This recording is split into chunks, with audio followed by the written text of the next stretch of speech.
नमस्कार. HP लाईव्हच्या या विशेष बातमीपत्रात आपलं स्वागत आहे. सध्या निवडणुकीची जोरदार चर्चा वसई विरार परिसरात सुरू आहे.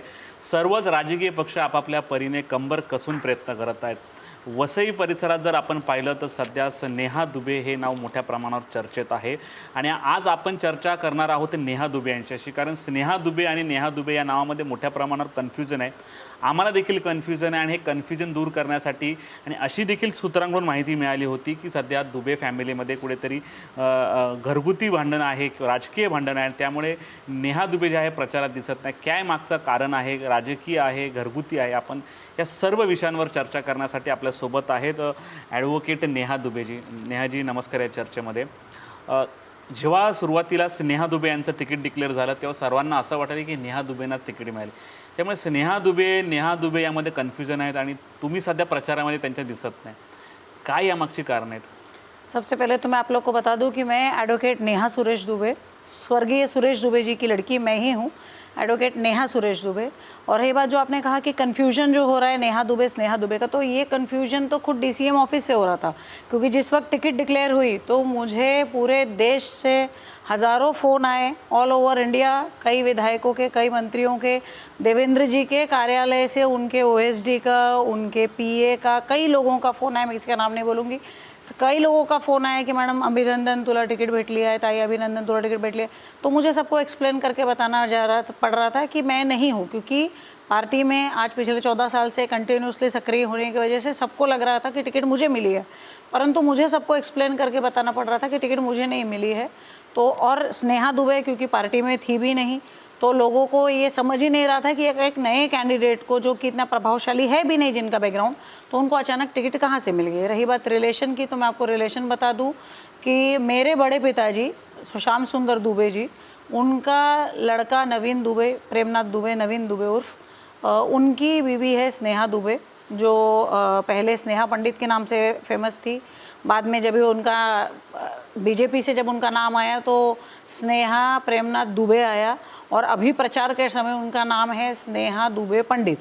तो जैसा समय लगता है वैसा नाम का वापर होता है, ऐसा लगता है मुझे। फिलहाल आप दोनों में अनबन है, बातचीत है या कैसे? नहीं, हमारा फैमिली डिस्प्यूट है, प्रॉपर्टी डिस्प्यूट है। कैसा है, मेरे पिताजी सभी लोग जानते हैं कि एब्सोल्यूट जो दुबे फैमिली की प्रॉपर्टी है, जिसमें से 99% प्रॉपर्टी जो है स्वर्गीय सुरेश दुबे जी के नाम पे थी, और उनके ख़त्म होने के बाद उनकी सारी प्रॉपर्टी उनके वारिस यानी कि उनकी तीनों बेटियां, क्योंकि मेरे पिताजी को बेटा नहीं है, हम तीनों बेटियां और उनके वाइफ के नाम पे हुई। तो एट प्रेजेंट कैसा है, हमारी अनेकों ज़मीन पर इन लोगों ने कब्जा करके, ये स्नेहा दुबे के ससुर ने, उनके पति ने, उनके बाकी लोगों ने मिलके कब्ज़ा करके कई सारे हमारी ज़मीन बेच दी उन्होंने हमारे कई सारे CC मेरी माँ के नाम पे आने के बावजूद अप्रॉक्सीमेटली 80 के आसपास फ्लैट बेच दिया, लीगल फ्लैट इन लोगों ने बेच दिया है।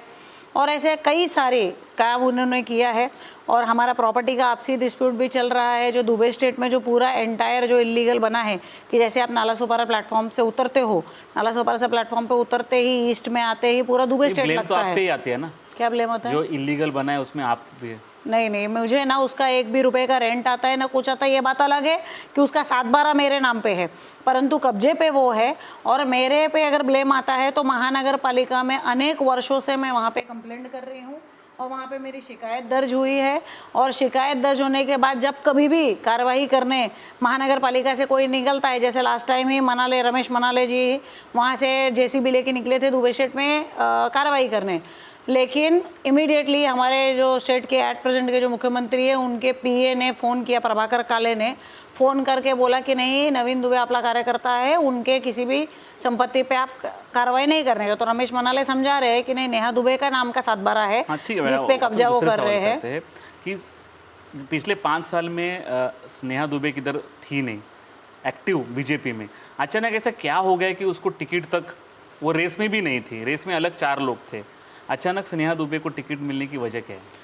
देखिए, ये उसके लिए मुझे ऐसा लगता है कि उन लोगों ने जो हाइप बिल्ट किया था कि देखिए आज विवेक पंडित जी जो स्नेहा दुबे पंडित के जो पिताजी है विवेक पंडित पहले वसई विधानसभा से आमदार भी रह चुके हैं और वो ऐसा लोगों को दिखाते हैं कि महाराष्ट्र का कोई भी मुख्यमंत्री हो वो उनके खीसे में है। आज उनके पास पहले आढ़ावा समिति के राज्य मंत्री दर्जा उनके पास था और एट प्रेजेंट कैबिनेट मंत्री दर्जा उनके पास है। आज विवेक पंडित के पास 16 आईएएस ऑफिसर उनकी कमेटी में है, यानी 16 मिनिस्टर के सेक्रेटरी का पावर वो रखते हैं।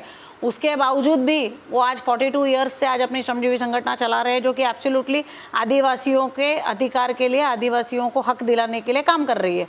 फिर भी उनको धरना मोर्चा आंदोलन करना पड़ता है। तो पहले वो धरना मोर्चा आंदोलन करके खुद की स्वयं की टिकट पा लिए और अब वो जो है पिछले कई समय से वो धरना मोर्चा आंदोलन करके अपनी लड़की को लॉन्च कर रहे थे। आपने देखा होगा 2-3 महीने पहले भी वो थाना में धरना मोर्चा आंदोलन कर रहे थे और धरना मोर्चा आंदोलन करके उन्होंने अभी अपनी लड़की को ला दिया।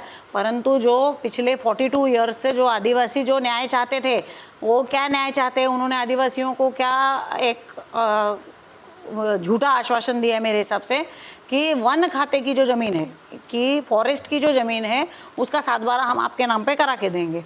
तो मुझे तो सिर्फ इतना ही पूछना है, अगर आपके पास कैबिनेट मंत्री दर्जा, अगर आपके पास आढ़ावा समिति है, आप खुद आपके खीसे में मुख्यमंत्री है, आपके हिसाब से सारी महाराष्ट्र की राजनीति चल रही है, तो एक गरीब बेचारे आदिवासी लोग के नाम पे क्यों नहीं हो रहा है? वसई विधानसभा में विवेक पंडित फैक्टर चलेगा?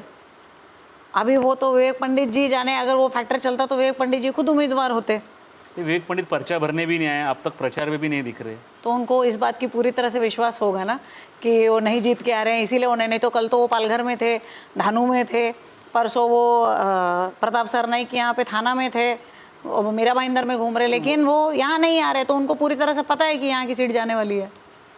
ये विवेक पंडित जी यहाँ दिख नहीं रहे, लेकिन दुबे म्हणजे स्नेहा दुबे का जो है अभी प्रचार भी चालू हो गया है, लेकिन वो बोल रहे कि हमारी जीत पक्की है, हम लोग जीत गए, हम लोग मंत्री बनने वाले हैं, ऐसा लोगों को बताया जा रहा है। ये कॉन्फिडेंस कहाँ से है उनमें? देखो, वो कोई उम्मीदवार बोलता है कि मैं हारने के लिए खड़ा हूँ, साधारण 5,000 वोट भी आ जाए तो भी बहुत बड़ी बात है। 5,000 वोट भी आ जाए तो भी बहुत बड़ी बात है। किसको? जिसको भी, जो भी उम्मीदवार है, 5,000 वोट पाने वाला भी उम्मीदवार कभी ये नहीं बोलता है कि मैं हारने वाला हूँ। आपका सपोर्ट किसके साथ है फिर? अभी नालासोपारा विधानसभा में भारतीय जनता पार्टी को मेरा सपोर्ट है। वसई विधानसभा में मैं न्यूट्रल हूँ, मैं ना काम कर रही हूँ ना मैं वहाँ प्रचार करने जा रही हूँ।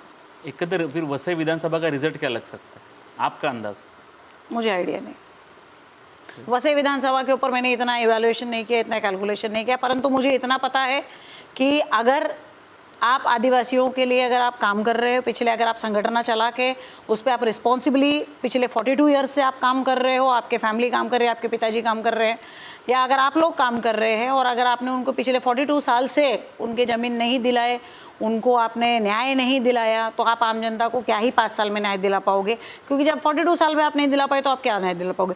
उसके अलावा मुझे ये पता है कि आदिवासी की जो ज़मीन होती है, जिसके लिए आप काम करने जा रहे हो या जिसकी लड़ाई में आप उसको न्याय दिलाने जा रहे हो, आप वहाँ न्याय नहीं दिला के बदले में आप कहीं खुद ही 20 गुंठा ज़मीन खरीद ले रहे हो, खुद के नाम पे रजिस्ट्री मार के ले रहे हो, 5-5, 5.5 करोड़ रुपए आपके नाम पे आ जा रहा है वो केटी रिसोर्ट के सामने। ये सब किसने किए? जो भी कर रहा है, जो भी संगठन चला रहा है, जो भी कर रहा है, वही लोग कर रहे हैं।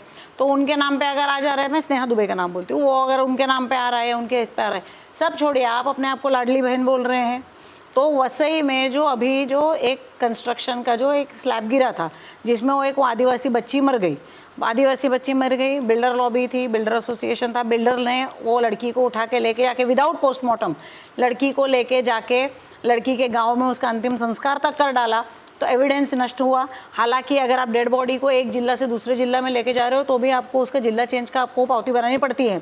कितने ना सारे रिस्ट्रिक्शन है, उसके बावजूद सब कुछ मैनेज करके गए। तो वो जो बच्ची मरी, जो आदिवासी लड़की बच्ची जो मरी, वो बच्ची को न्याय कौन दिलाएगा? क्या वो किसी की लाडली बहन नहीं थी क्या? वो भी तो किसी की लाडली बहन थी। तो उस लाडली बहन को न्याय कौन दिलाएगा? उसके अलावा हमारे वसई तालुका में अगर आप बोलते हो कि भारतीय जनता पार्टी ने आपको महिला कैंडिडेट चुन के दिया, तो आपके ऊपर वसई तालुका, आप तो बोलते हो पालघर जिला बोल रहे हो, मैं तो 6 विधानसभा आपको बोल भी नहीं रही हूँ, मैं आपको खाली 3 विधानसभा बोल रही हूँ। चलो, मैं आपका खाली विधानसभा आपका बोल रही हूँ। अगर आप अपने आप को बोलते हो कि आपके ऊपर आपको एक महिला का आपको सम्मान दिया गया, तो with great powers come great responsibility, तो आपके पास उतनी जिम्मेदारी आई महिलाओं की इज्जत का देखरेख करने का, महिलाओं को न्याय दिलाने का।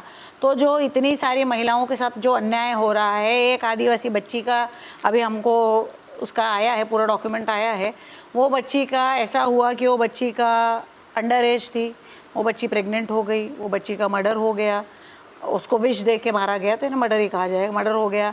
उसके बाद वो बच्ची का आईफोन, वो बच्ची का लैपटॉप, अब वो सबसे पहले तो आदिवासी बच्ची के पास आईफोन लैपटॉप आया कहाँ से, वो रिसर्च का विषय, लेकिन वो सब कुछ आया तो वो सब कुछ वहाँ से पुरावा नष्ट किया गया, तो वो बच्ची को न्याय कहाँ से मिलेगा?